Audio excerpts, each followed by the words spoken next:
This is going to seem like possibly the most boring talk in the history of computing because this is about iteration.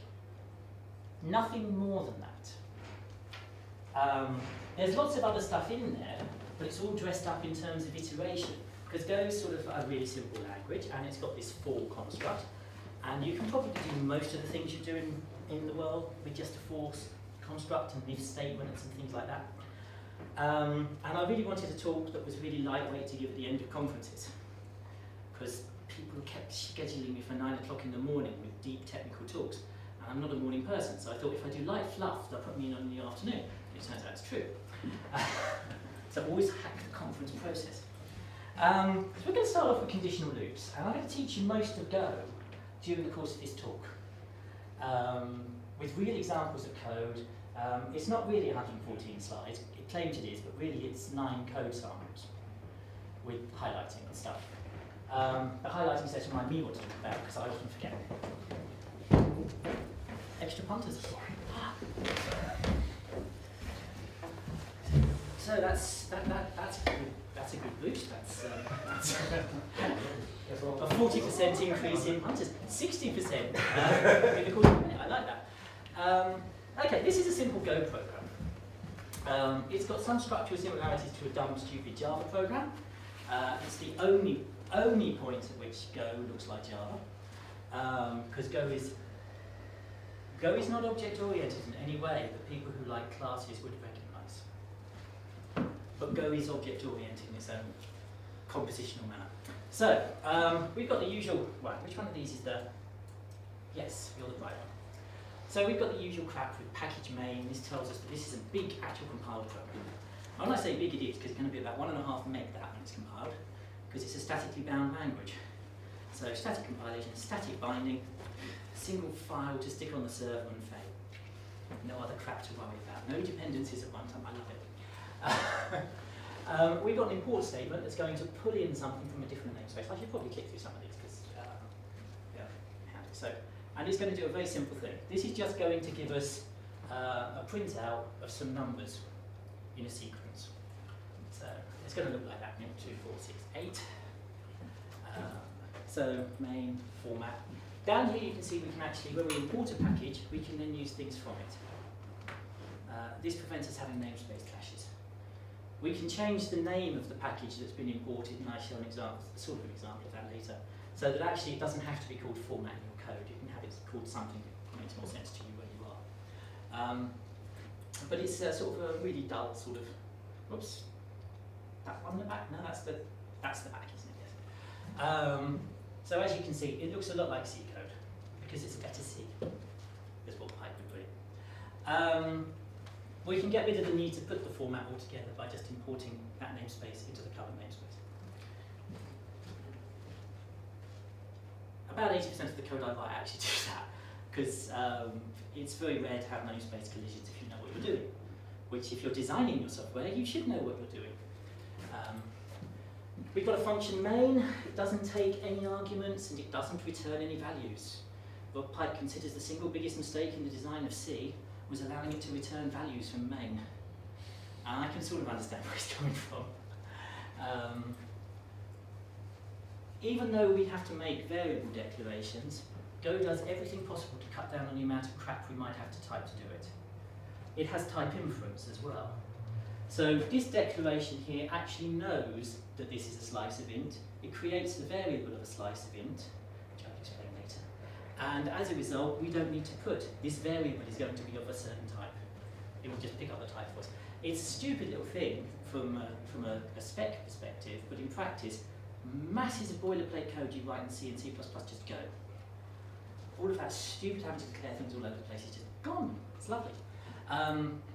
I'm a very lazy programmer because part of my background is in Ruby. So I like things that make pointless boilerplate go away. So anyway, this thing here, this is a slice. A slice isn't quite an array. Go does have arrays, but nobody ever uses them. Arrays are a fixed size. The size of the array is part of its type signature. The slice is actually a little header that consists of something saying, here's some data. This is the kind of type of the data. This is how much is stored there now. So under the hood it can change the array in a way you couldn't normally. And basically everybody uses slices rather than arrays. They're really easy to work with once you get used to them. Oops, no. Yeah. And obviously, we've got some constants. All of these constants are perfect, i.e., it infers what their types are at runtime. You never specify what the type of constant is. So if this was a slice of floats rather than ints, these would still be 02468, nothing else to mark them out. So, which yet again, I mean, it surprisingly simplifies the annoyance of writing large chunks of constant declarations. This is a for statement. It's a very, very recognizable for statement to anybody in the C world. We create a variable inside the loop, which is going to be our counter. We're actually going to run it, checking against how long this slice is. Length is a built-in function, so we've got that number stored away in the header for the slice, so it's literally just a straight lookup. It's still expensive compared to other ways of doing it. Older assembly programmers hate that kind of keep looking the same thing up cost. We've also got this increment. This is not an operator like it is in C. This is a statement. So you can't. It doesn't return a value, so you can't assign it to anything. It's amazing how many bugs in Go code, well in C code, disappear when you port to Go once you've got your head around what somebody actually intended to do with pre and post increments, just by not being able to store the value off halfway through a calculation. Stupid little things like that actually make Go productive for most of the developers I know in Go world. So anyway, so we've got this for, it will go off, it will do this bit of printing. Don't tell me we've stopped, no we haven't. I just wasn't very clear what I was doing all day. Right, so down here, this is a, you recognise this from C, it's just in C there'd be some %S's and %D's and so forth. You can do all of those kinds of formatting things in Go, but because Go's got type inference and a very powerful reflection system, most of the time it will go off and figure out for itself how it should represent things. And when you write a new type, which is our version of an object, if you put a string method on it, it will use that automatically wherever the %B is. I mean, that's library specific, but it's really, it makes a very different approach to how you present stuff in line. Obviously, we're taking some stuff out of a slice, and that's boring. Okay, the infinite loop. Could infinite loops normally be considered an error? I don't know, it depends on if games should actually stop or not. This is introducing two different concepts in this bit of code. And it's doing something that's a bit naughty, that's not considered good Go style. But we have here an infinite loop. The great thing about that is it's very clear that this for just runs forever. There is nothing there. Obviously in C or C++, somebody's going to put a for 1 or an until or something. I can never remember, but you see enough code that's just peppered with this 1 and 1. And you think to yourself, that doesn't really express much to me because 1 is always going to be 1. And it's a very ugly way of doing it. This is just a slightly cleaner way of doing it. Obviously we can reference variables outside the scope and that sort of thing. We might want to actually get out of that though. And in fact, we are going to want to get out of it. Because as that program stands, you could call it a buggy pile of crap. I'm going to give it a slice and I'm going to say just keep going forever printing out the next value in the slice, but the slice has got a fixed size. We're going to go bang. That's not really a good error handling strategy to just go bang. And I don't consider for what this is doing that running to the end of the slice and then not being able to print anything else is actually an error. To me, this sounds like I've just finished doing my loop iterations. So what we're instead going to do is we're going to use a deferred function. This is like having an at exit in a C or Java program. Basically, we can recover from runtime errors.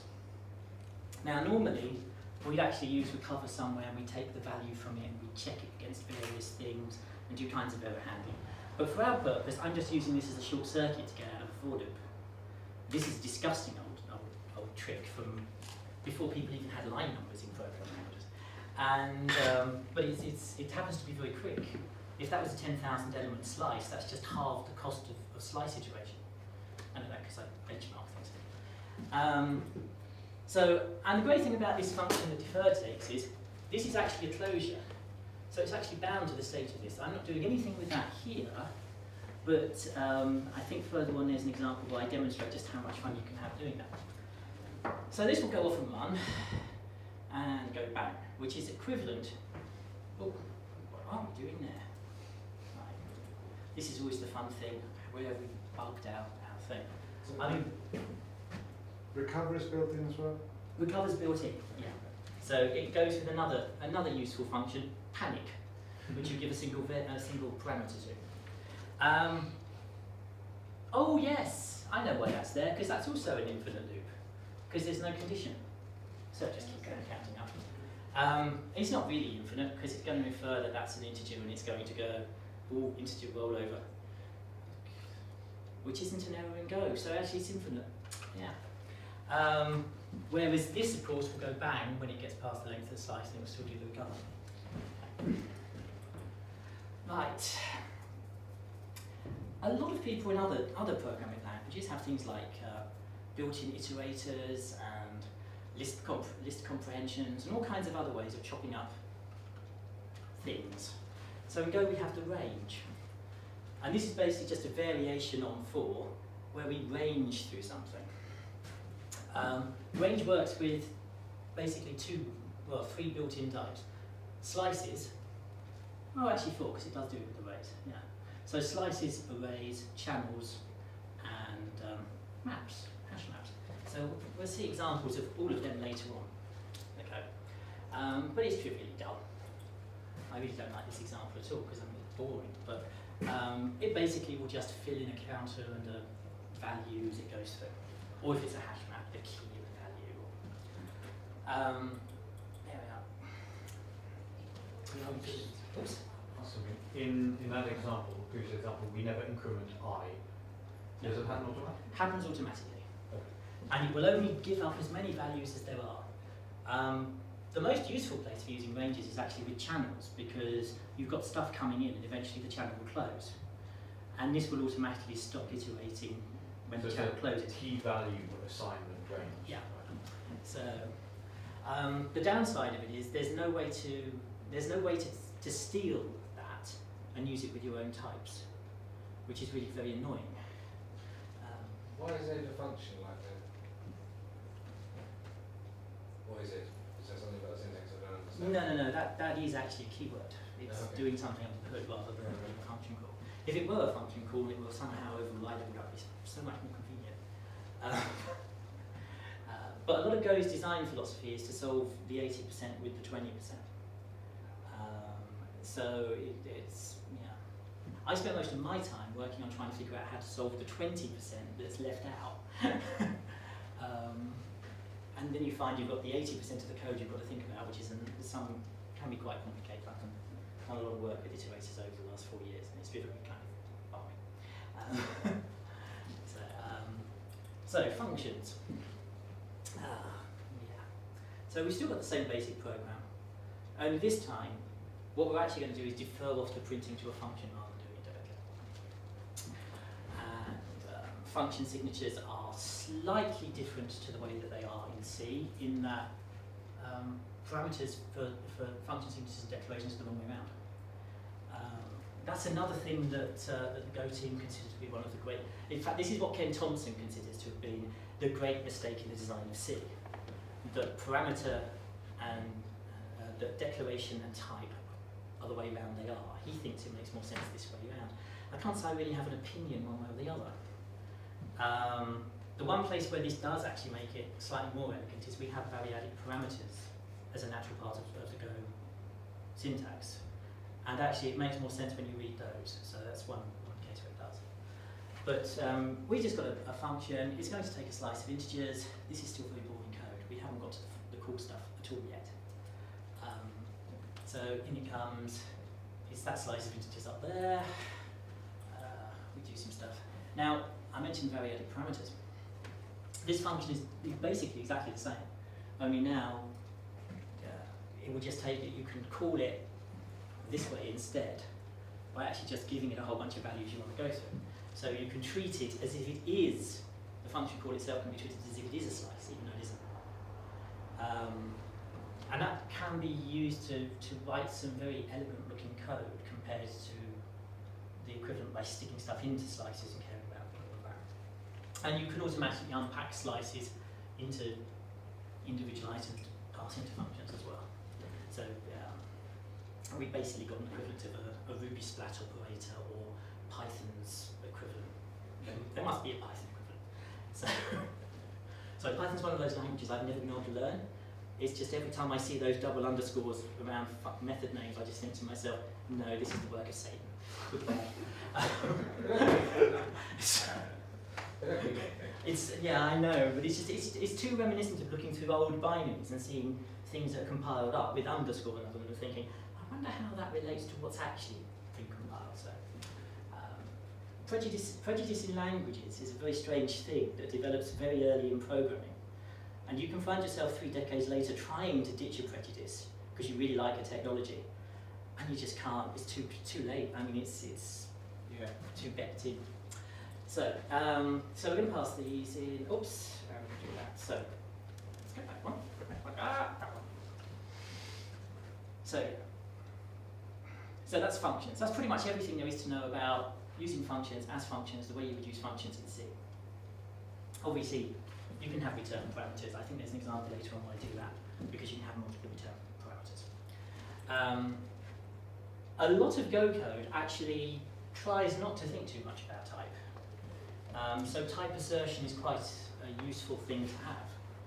I mean, obviously C code tends to be littered with casts all over the place, but they're not really the same idea. There's a physical representation that you're forcing the compiler to believe is a different physical representation. In Go, when you do a type assertion, what you're saying is, I've got this value that I've boxed up that comes with a type tag. Could you make sure that it also complies with this type tag over here? And then it checks them, normally based either on the explicit type, specifically they are the same type, or they're two types that implement the same set of methods according to a particular specification.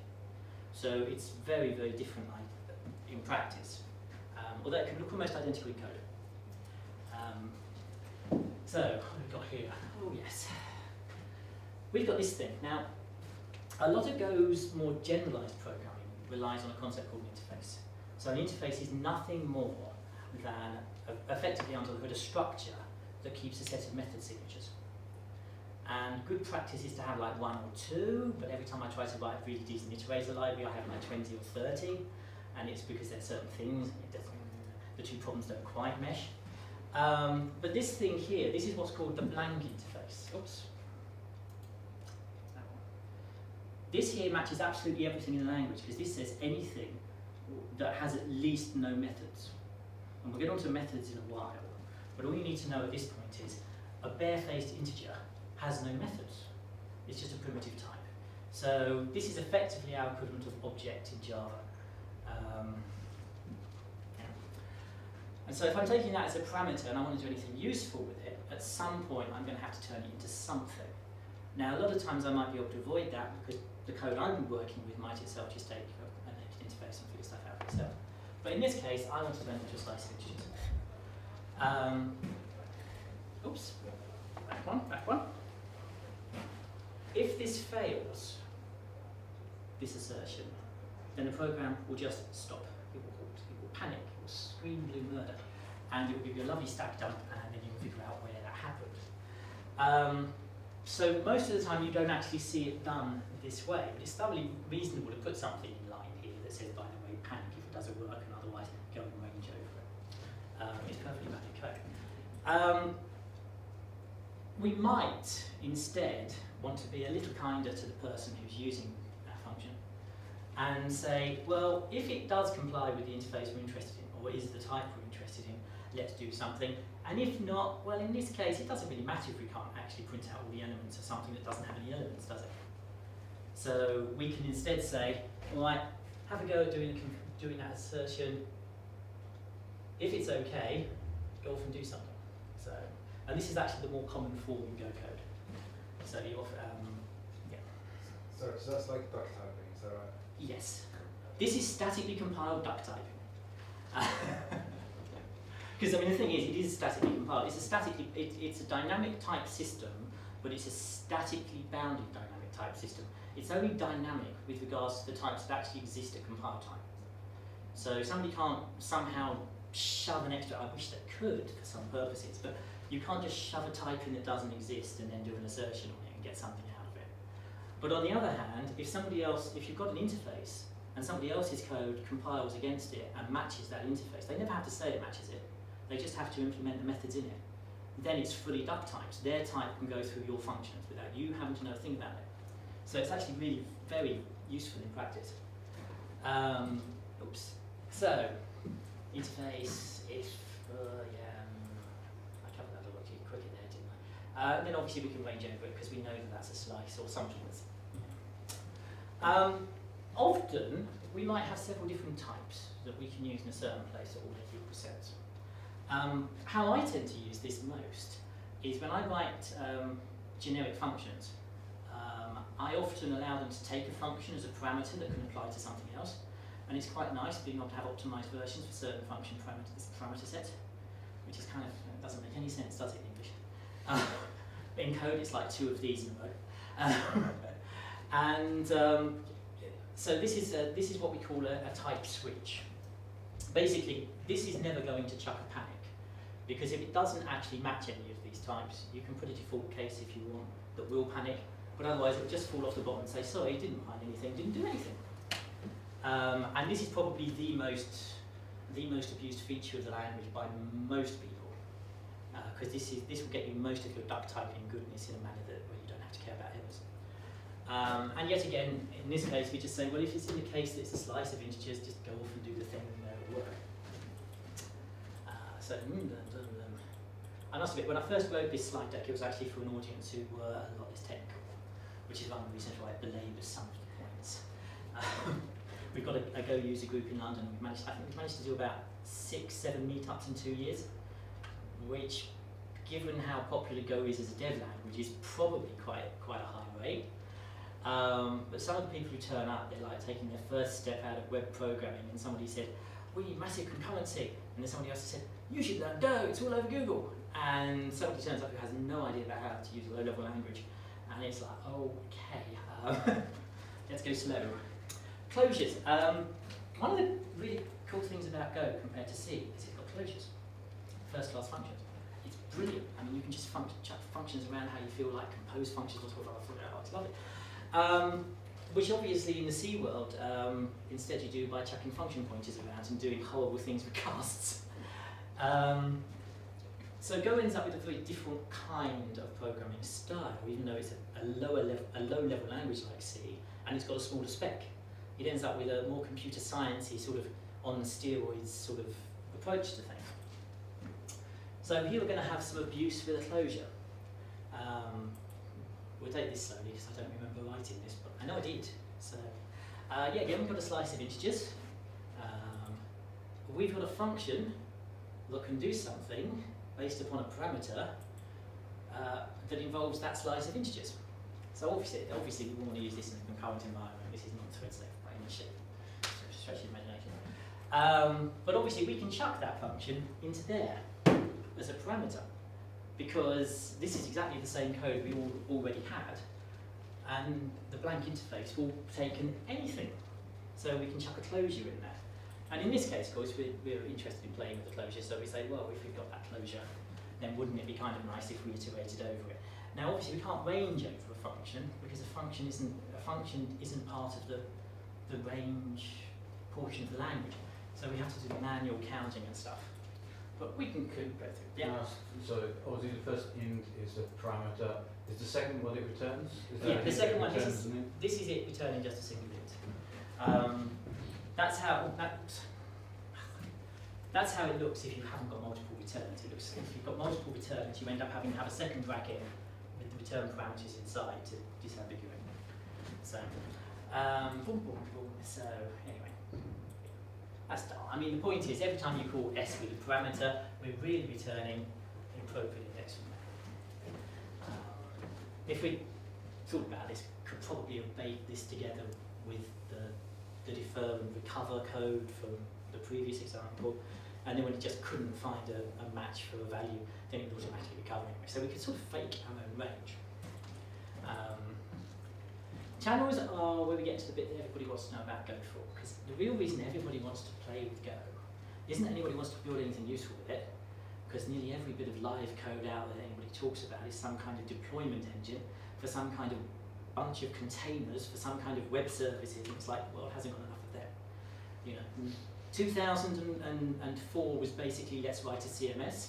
2014 is let's write Docker, or Wave, or Container, or whatever it's going to be called. So the new section is DevOps suddenly realizing that they can write CMSs for DevOps, basically. So I come from an embedded systems background, so I used to have to do a lot of deployment. So when I'm not mocking, I'm self-mocking as much as anything, because I would have done this when I was in that world to make my life easier. And added yet another variant on chef to the entire world of reporting syntax. Channels are really kind of neat because Go uses CSP. Now, for those who don't know what CSP stands for, that's Communicating Sequential Processes. I still don't quite know why Go CSP isn't the same CSP as Hawes CSP, because Chapel Imperial College invented it in 1986. But Go, as I keep being told reliably by the people who implemented it, has nothing to do with that at all. It's a completely separate discovery out of a whole bunch of things to do with the language Newsweek back in the mid-90s. So clearly post, but pre, but something, oh anyway. People can get really weird about, no, I invented that myself. Like we've ever any of us really invented anything like that. CSP just means that you can run a whole pile of separate things, and instead of sharing things directly between them, you communicate over some kind of communications channel. So it's a lot like actors, but actors without, yeah. You're more interested in the pipes than the mailboxes, I guess is the way to look at it. So it's like units, you're interested in the pipes. Channels are incredibly easy to work with. They're also surprisingly efficient. It's sort of like passing something over a channel on my MacBook isn't actually a very good way to judge this, because my MacBook is quite capable of doing things in a third of a nanosecond, I've discovered, through aggressive benchmarking with Go. But it can chuck data over a channel in sort of like 1500 nanoseconds, which is, as you've got some scheduling cost in there and everything, seems quite reasonable. So certainly it's too slow to want to write iterators based on channels. We had them in the first release of Go and they got canned because they were PRD and very slow. But the great thing is channels are sort of built-in type, and you can basically make a channel of any other kind of type. Whether it's got buffered storage space or not is not part of its type.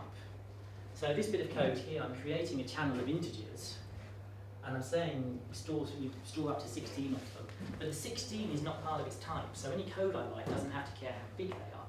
Just like any time I use slices as my types, any code doesn't have to care how big arrays are. There's probably some relation under the hood, but you can't get to the under the hood with channels. So in this case, we're going to have this channel, we're going to need to do something with it. So Go uses basically scheduled coroutines, called Go routines, which is not a bit of terminology I suspect got a lot of thought before it happened. But basically, it's there's all kinds of weirdness about the implementation of all of this. The standard Go distribution, this is a cooperative scheduler based on Plan 9 threading library, rather than a preemptive scheduler based on pthreads. Now there are good reasons for that. For one thing, pthreads has these huge expensive stacks, but we've recently had a boost to sort of like 8K stacks ourselves, so that argument is starting to disappear, and there's more efforts to try and put preemptive scheduling in, because obviously some people go off and they write things that just hog an entire core.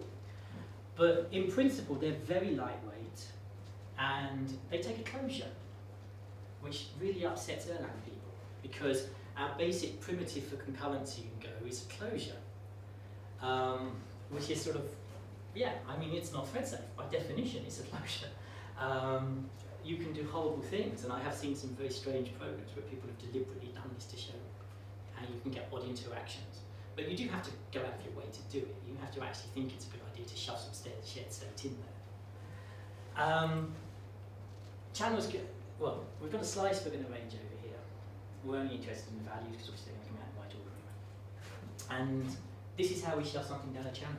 It's just as simple as that. It's a simple bit of syntax. We close a channel when we've finished with it, obviously, because otherwise they hang around forever and they don't get garbage collected and all kinds of other madness happens.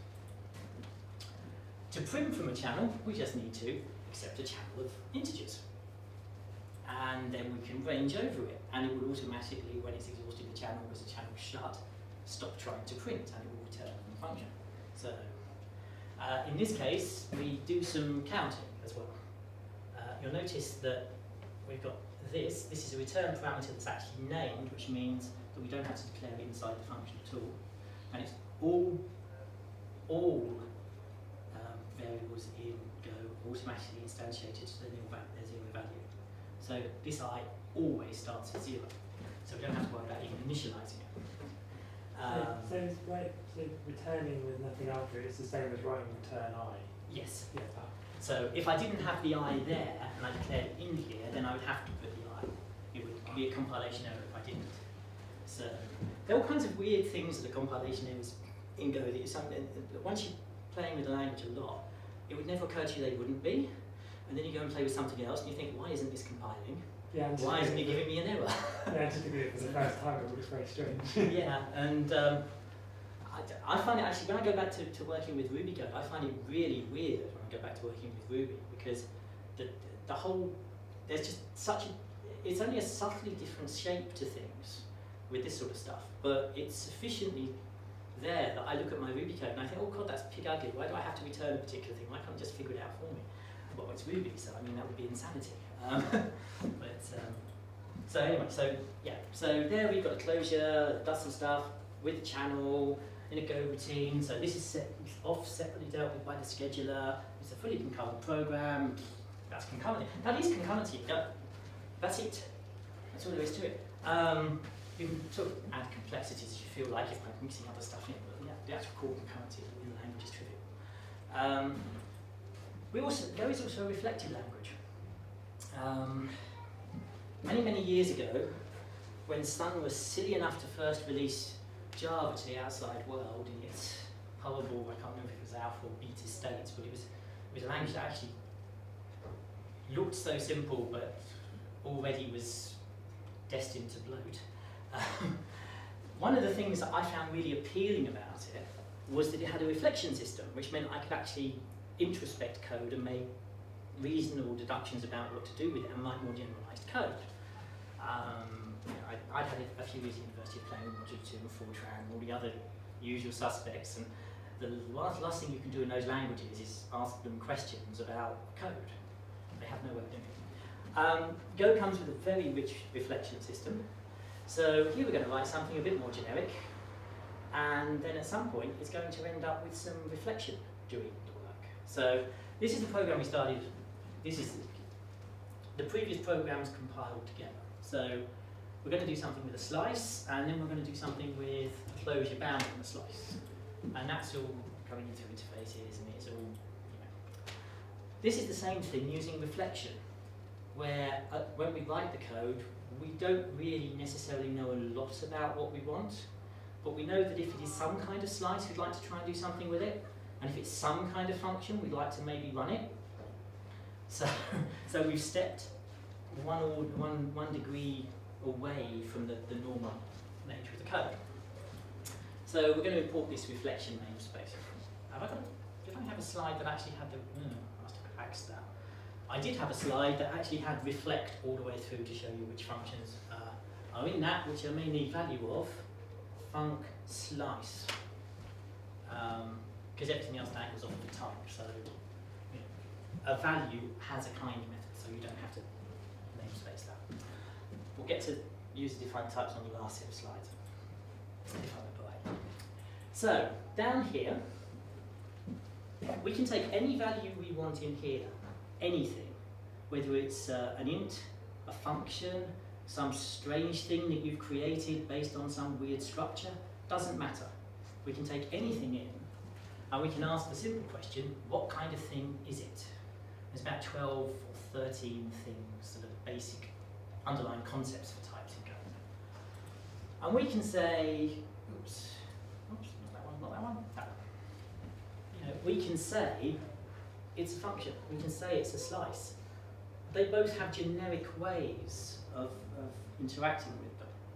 So in the case of a function, we can call it, and we can pass it some kind of parameters. In the case of a slice, we can take an index into it and see what's at the index point. I should point out this code is all hideously slow. It's about 3 orders of magnitude slower than doing this, actually knowing what the types are. But it's a compiled language. That's still putting it within a ballpark of Ruby or Python sort of performance, whilst getting, allowing you to be general where you want to be general, specific where you want to be specific. So in this case, if we chuck in, obviously we chuck in our closure, closure knows it can be called. We need to find some parameters to pass it. So basically, what call takes is it will take a whole slice of these reflection values. Anything can have a reflection value created for it. And in this case, we're going to say, well, let's have a counter I, and we'll pass something in for that. This is actually a bug. This bit of code should actually be in there, not out here. One day I will correct it. That's the 4th time I've said I'd correct it, and I still haven't, so I wouldn't hold your breath. But anyway, there should be bugs in slide decks, otherwise people won't play with the code and fix it and figure out what's going on. So, it's my excuse. And then in this particular case, we know that what we're actually interested in from the closure is a return value. If we're going to print a value, we need to have a value to print, and we're going to assume it's always the first value that is returned by a call, so which in this case is an int. And we've got to then get something we can play with, because what comes out of here at this point is another one of these damn reflection values. That's not actually very useful to us anywhere else, unless we want to pollute everybody's program space with reflection, which we never do. No, as a community, we've decided we never do. There's no actual technical reason, it's just as a community. So instead, what we're going to need to take is actually another interface value, another packaged up interface, that the rest of the program can just treat the way that we've already been treating interfaces. So grab that. Likewise, if we come in with a slice, same old thing. Slices know they have a length, so we can call a length on a slice and do stuff with that. And yet again, that had an index, and then that had to be interfaced. Notice that the index doesn't require us to create one of these value things, because the index in a slice always has to be an integer. So we get a shortcut there that we don't get in the function call example. But then a function can be anything, so it can take its parameters. So, yeah.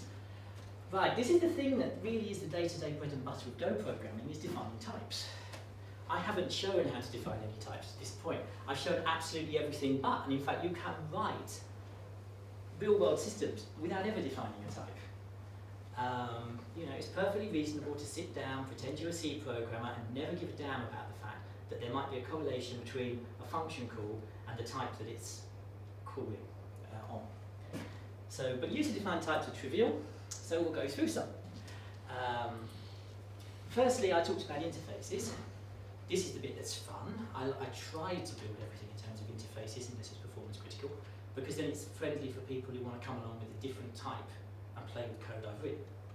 So in this case, we're going to say, I have so many versions of iterable, but we're going to say that if something can take something as some kind of something and do an each on it,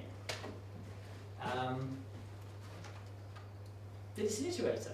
I mean, the word each is a reasonable one from most language sense, and we don't really care much about what it is. In this case, I've said, well, we say that it's a function of interface, but normally I would write this as just it takes an interface, and I'd allow the person to care for themselves about what kind of function. Then they can have an optimized version for particular use cases, or they can just have generic. We've got this concept here of an iterable slice. This is a type of slice of in. So basically under the hood, I've got this whole diagram I show in one of, I've got a Ruby talk on comparing Go and Ruby, and I've got this lovely Venn diagram that shows the different aspects of how the two type systems work. And this basically is the core of Go's type system. It cares about memory representations. So this is a memory representation that we're going to do something with. And in this case, we're going to implement this each function. Now, anywhere that we type in terms of iterable slice can be used. Because an iterable slice is iterable. So this is another way in which we get duck type. And it's kind of we declare a function. This bit here says that it's actually on an iterable slice. In this case, it's on a value of iterable slice. It's also possible to put a little star there and have it on a pointer to a value of iterable slice. It doesn't make sense to do that with slices, because slice is already a reference. So it'd be a reference to a reference. But for more primitive types or for structures, it's very common to see some functions implemented actually on the value of that type, which would then makes the inside of the function immutable. You can use the values, you can update them inside the function, but the value as it's seen outside the function never changes. So we've got type immutability in Go, we just don't make a big deal out of it.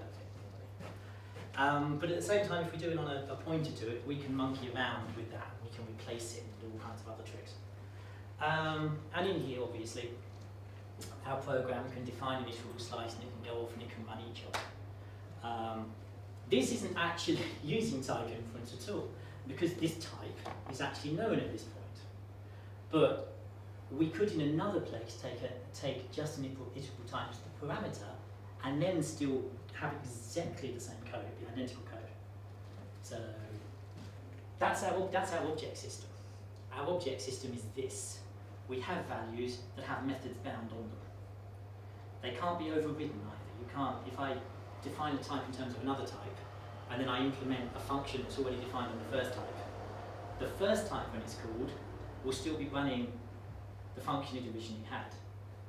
This type can either run the function I've just defined on it, or, can, depending on how I call it, can still get at the previous one.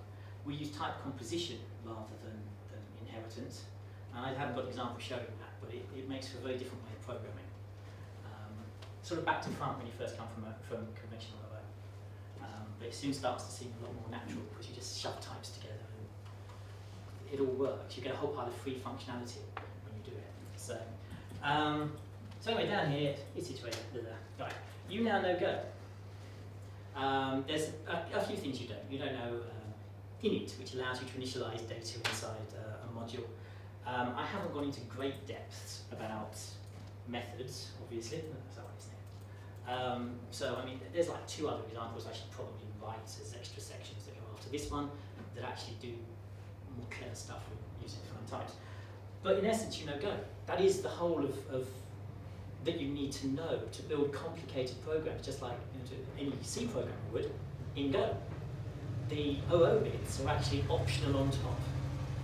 They're fantastically cool once you get them, but I mean, you can take what's in this slide deck and you can just go off and you can write big concurrent Go programs that just use closures the way your list-loving friends do. So, without having to wait for the next iteration of Java to come out with closures and things. So it's a really cool language, it's incredibly simple. We've overrun by 5 minutes, which isn't surprising because I stopped the slide there. Obviously, there are places you can go to find out about Go. On Twitter, #GoLang, which unfortunately is a hash-based collision with something that goes on in the Philippines, but I haven't forgotten what. The pictures always look like people having fun. But it's all in I think, Thai. I should actually know what the main language of the Philippines is called, because actually I've got a stepbrother and a stepsister who are half Filipino. I think it's called Kaldok or something like that, but it's just, yeah. Golang.org, there's an interactive thing you can type Go code into and play with. The entire language spec is there. The full standard package library is documented there. Probably you can get by with never looking at anybody else's Go code outside of just what's on that site. It's even got stuff about the memory model and all kinds of stuff that you only really need if you want to learn more stuff. I've got some slides. Oops, no. Oh, that's. If we go back there. Oh, I hate Keynote at times. But I've never been able to get on with anything else. Oh no, that's out of date. I've got a whole pile of slide decks on SlideShare at slideshare.net/Eleanor that show you how to build generic MapReduce. Basically, that was a 3-minute lightning talk that got out of hand. But that teaches the other half of Go. And between the two of them, you literally need never look at anything else to go off and have several years of mad and intense fun as a Go program. I certainly have. I've been doing it for almost 4.5 years now. Brilliant language. I hate asking this question because it nearly always results in either nobody having any and then that feels bad, or lots of people having them and might not know the answer. But any questions? But if there are no questions, I just need to explain everything perfectly. Exactly. So can you build in functionality like in Python, so I can document my functions? That's built in, like, can you build in functionality like you can in Python, so you can like add doc strings to functions and classes, so that it all Some of that you already actually get. I mean, when you define a structure, I haven't defined any structures in there, which is a strange thing to do when you talk about it. But you can actually put doc strings as part of the structure, and you can query them at runtime using reflection. We've also got all of the usual tool checks. I mean, Go's got a fantastic tool chain of which I use like 2 things. Because we've got Go format, which will automatically format your code into a standard publication format. We've got the usual Go docs, so you can read documentation, which I do sometimes use. And of course, we've got Go test. I haven't spoken about testing or benchmarking at all, but we've got a beautifully simple, elegant testing and benchmarking library, and anybody who doesn't benchmark every single function they ever write obviously hasn't seen the beauty of the benchmarking library, because it's like, it's standard boilerplate, it's a for loop, and then you just put the thing you want to test in it. Yeah, I mean, basically we've got a fantastic tool chain that will do half of that. Beyond that, I mean, we've got a number of standard package conventions. So if you implement a string method, then format will automatically know how to do formatting of your type. There's an error one. I haven't spoken about error handling, which is a contentious point, because I don't do it the way most Go programmers do. I much prefer using panic recover like exceptions, but that's considered a very bad start. But there's stuff there for doing that. I mean, basically, it's as much is packed into the spec as is sane to do if you want to be a lazy sod. Is really the way to sum up the language spec. I mean, it's designed for, it's a Unix, it's a Unix dev team behind it who've designed a language on a set of Unix principles, and who've then given you a really good tool chain, because obviously Unix people believe in tools. So really nice. So.